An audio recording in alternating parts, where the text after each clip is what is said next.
I think the biggest thing for us is, number one, we're thinking about the victims and the victims' families. You had 4 incredibly young people who lost their lives essentially over nothing.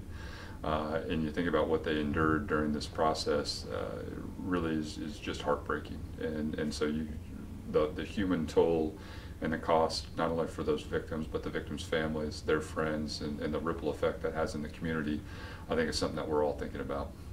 How important do you think it was to make a quick arrest on this case? Well, we were very fortunate. This case is an interesting combination of, we're very grateful. We had a number of witnesses from the community who came forward to provide us with information to really try to help identify and narrow the scope of who we were looking at. But it also shows the importance of these emerging technologies and how social media as well as your cell phone can prove a pivotal role in these investigations and really help piece together these cases.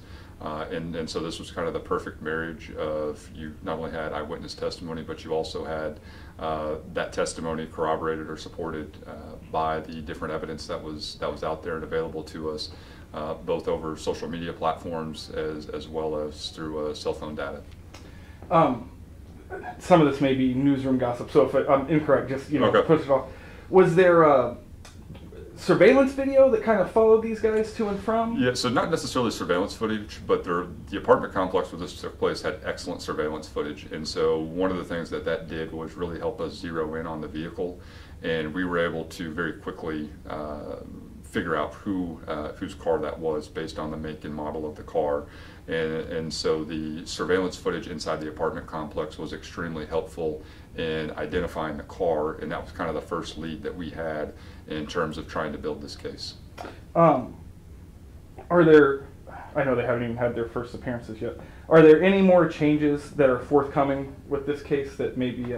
Well, it's an ongoing investigation. I mean, we were in a position where we were able to follow charges, but I think it's important to note on this case, especially a case of this magnitude, there's always more work to be done. And so I have to give a lot of credit to IMPD. They've stayed on top of this. There's a number of leads that we are continuing to follow up on, and so there could potentially be some additions to this case as we gather more information and really try to build a connection between all of the individuals who were involved in this case.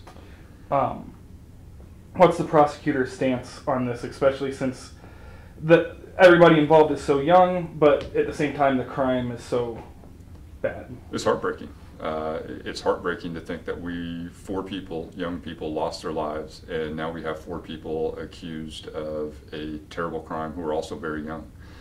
When you look at the potential penalties as it relates to murder charge, and there are 4 separate counts of murder, there are 4 separate counts of felony murder, we are literally talking in the hundreds and hundreds of years that these individuals are potentially going to serve if a jury were to find them guilty. Certainly they're just accused at this point, but if that were to happen, and you think about the impact that could potentially have on a very young person's life, and then you also just think about the loss of just losing 4 young people who don't have the opportunity to move forward with their life and pursue their hopes and their dreams, is really just a heartbreaking day, I think, for everyone.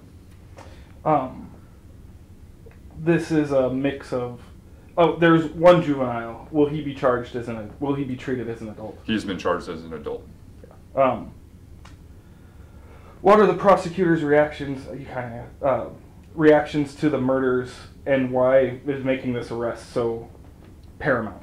Yeah, I think for us the biggest thing is, number one, anytime you have a crime of this magnitude, I think it is important for the families to be able to have some level of closure or knowledge that, hey, the police are working on this, the prosecutors are working on this, and they're helping to try to bring justice to those families. And so, I mean, this is just the first stage in that process, though. We have a long road ahead of us. There could easily be trials involved in this case. They're presumed to be innocent, and so we're just beginning that process. Kind of the criminal justice process is officially starting tomorrow with their initial hearing. But we're hopeful that when we have the opportunity to communicate with the families and talk with them, that we're able to give them a better idea of what took place on that day, and hopefully try to fill in some of the gaps that they may have or questions that they may have as to what happened and why this happened.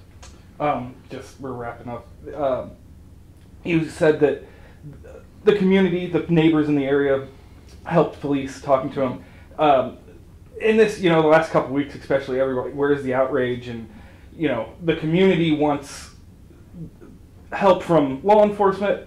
This is, in law enforcement, it's like we need help from the community. Is this a good example of working together? Absolutely. This demonstrates the community's commitment to wanting to help law enforcement, but also try to hold people accountable. There's no one in the community who thinks this is okay. There's no one in the community who thinks that people should be allowed to do these sorts of things. And I think the community sent a strong message, number one, in the level of cooperation and their willingness to step forward with information. And so I think that's very much a positive. This holding people who commit violent acts accountable is certainly a very important part of this process and what we do. And we're only able to do that with the cooperation of the community. And so I cannot say enough nice things. I'm incredibly grateful for individuals' willingness to provide us with that information that really helped put us in a position to file these charges.